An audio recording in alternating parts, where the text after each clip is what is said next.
علیکم ورحمۃ اللہ وبرکاتہ نحمدہ و نصلی علی رسولہ الکریم اما بعد فاعوذ باللہ من الشیطان الرجیم بسم اللہ الرحمن الرحیم اللہم صلی علی محمد وعلی آل محمد کما صلیت علی ابراہیم وعلی آل ابراہیم انک حمید مجید اللہم بارک علی محمد وعلی آل محمد کما بارکت علی ابراہیم وعلی آل ابراہیم انک حمید المجید۔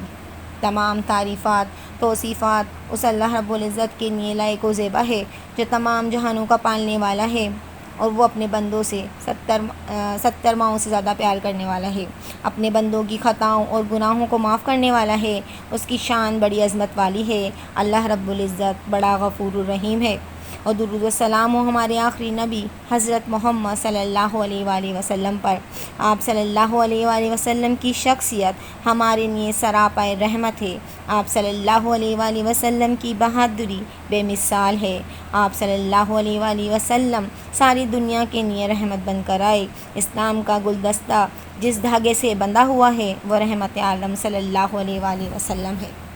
معزز سامعین، آج کا میرا موضوع ہے شیطان کے مکر و فریب۔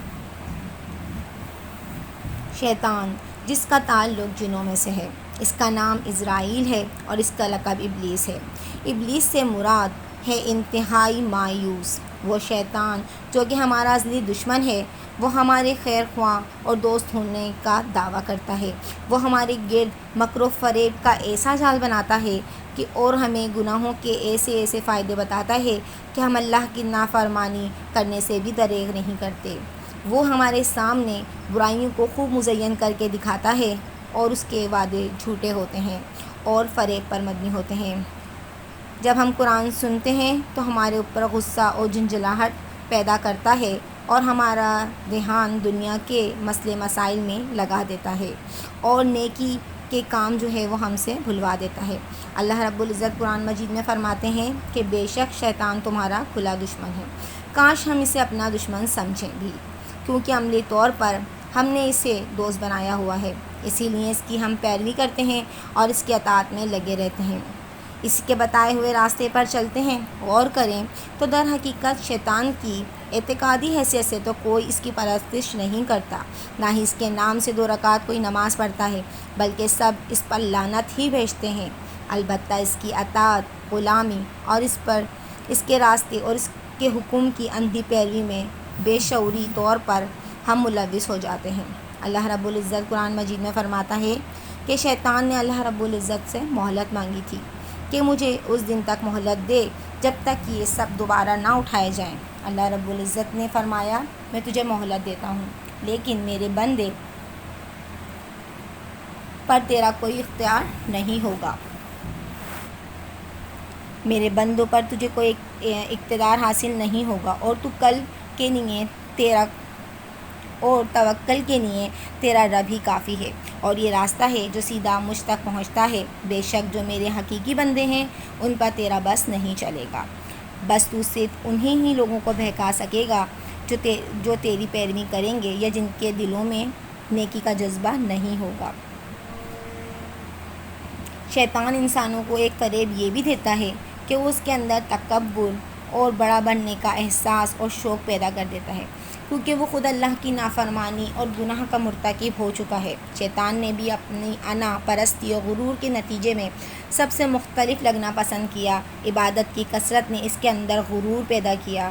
علم کے ساتھ تکبر دراصل ابلیسیت کا رویہ ہے۔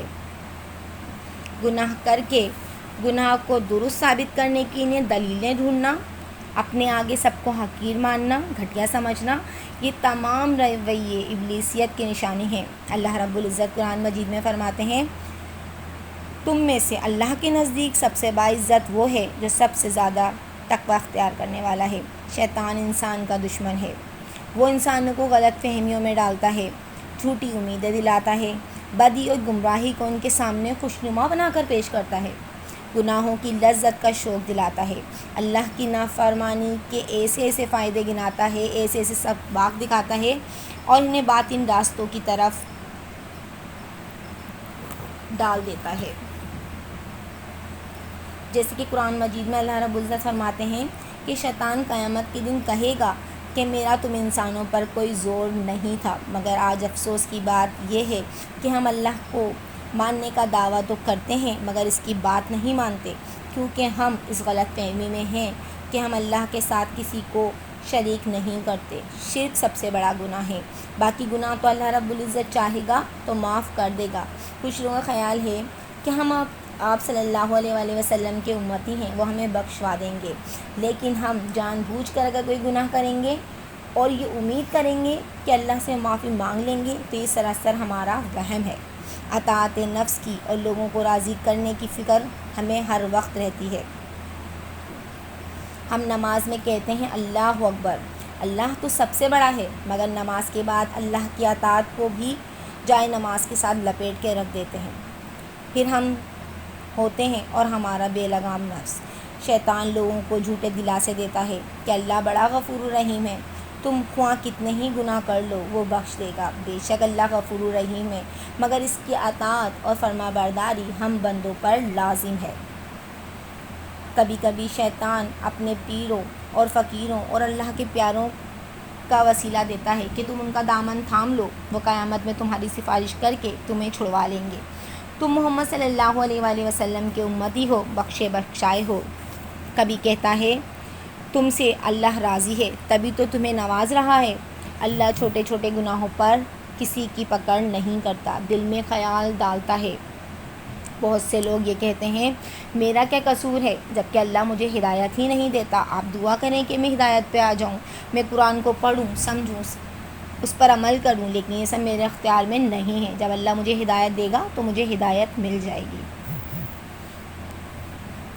شیطان ہمیں اللہ کے احکامات کو توڑنے کے جب فائدے گنواتا ہے، جب ہم قرآن کو پڑھتے ہیں تو وہ ہمارے دلوں میں وسوسے ڈالتا ہے، بوریت اور بیزاری پیدا کرتا ہے۔ شیطان کی سب سے خطرناک چال یہ ہے کہ وہ انسان کی فطری شرم و حیا کے جذبے کو پامال کر دیتا ہے۔ اللہ رب العزت قرآن مجید میں فرماتے ہیں کہ یہ شیطان جو میرے حقیقی بندے ہیں ان پر تیرا زور نہیں چلے گا، تیرا زور تو صرف انہی بھٹکے ہوئے لوگوں پر چلے گا جو تیری پیروی کرنے والے ہیں۔ حضرت انس رضی اللہ تعالیٰ عنہ فرماتے ہیں کہ رسول اللہ صلی اللہ علیہ وآلہ وسلم نے فرمایا ہر انسان کے دل میں دو گھر ہوتے ہیں، ایک میں فرشتہ رہتا ہے اور دوسرے میں شیطان۔ فرشتہ اس کو نیک کام کی رغبت دلاتا ہے اور شیطان برے کاموں کی طرف رغبت دلاتا ہے۔ پھر جب انسان اللہ کا ذکر کرتا ہے تو شیطان پیچھے ہٹ جاتا ہے، اور جب تک وہ اللہ کا ذکر میں مشغول نہیں ہوتا وہ اپنی چونچ انسان کے دل پر رکھ کر اس میں برائیاں اور وسوسے ڈالتا ہے۔ شیطان یہ ثابت کرتا ہے کہ اگر وہ نافرمان ہے تو انسان بھی اللہ کا فرما بردار نہیں ہے۔ انسان کو اللہ رب العزت نے شیطان پر فضیلت دی ہے، اب وہ یہ ثابت کرنا چاہتا ہے کہ انسان اس فضیلت کا مستحق نہیں ہے، بلکہ یہ انسان تیرا ناشکرہ ہے، تیرا نافرمان ہے، احسان فراموش ہے۔ اللہ کے رسول صلی اللہ علیہ وآلہ وسلم فرماتے ہیں جب رات کی تاریکی پھیل جائے یا شام ہو جائے تو اپنے بچوں کو باہر نہ نکلنے دو، کیونکہ اس وقت شیاطین باہر نکلتے ہیں۔ جب رات کا ایک حصہ گزر جائے تو ان کو تم چھوڑ سکتے ہو۔ رات کے وقت دروازہ بند کر لیا کرو اور اللہ کو یاد کیا کرو، یعنی دروازہ بند کرتے وقت بسم اللہ پڑھ لیا کرو، کیونکہ شیطان کوئی بھی بند دروازہ نہیں کھول سکتا۔ اپنی مشقوں کا منہ بند کر لیا کرو اور اللہ کو یاد کیا کرو، یعنی بسم اللہ پڑھو۔ برتنوں کو ڈھانپ لیا کرو اور اللہ کو یاد کرو، یعنی بسم اللہ پڑھو۔ اور اگر برتنوں کو ڈھانپنے کے لیے کوئی چیز نہ ملے تو برتنوں کی چوڑائی پر کچھ رکھ دو اور اپنے چراغوں کو بجھا دیا کرو۔ لیکن ہم آج دیکھیں ہمارا کیا حال ہے، ہم اپنی تقریبات شروع ہی مغرب کے بعد کرتے ہیں۔ ہمارے بازاروں پارکوں میں رونق مغرب کے بعد ہی شروع ہوتی ہے۔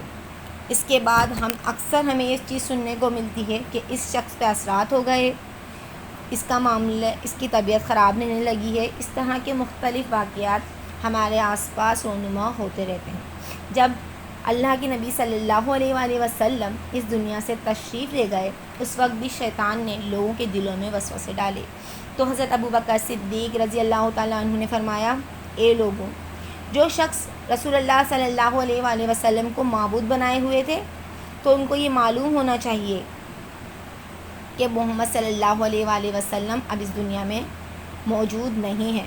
اور جو لوگ اللہ رب العزت کو معبود بنائے ہوئے ہیں انہیں سمجھ لینا چاہیے کہ وہ زندہ ہے اور وہ ہمیشہ رہے گا۔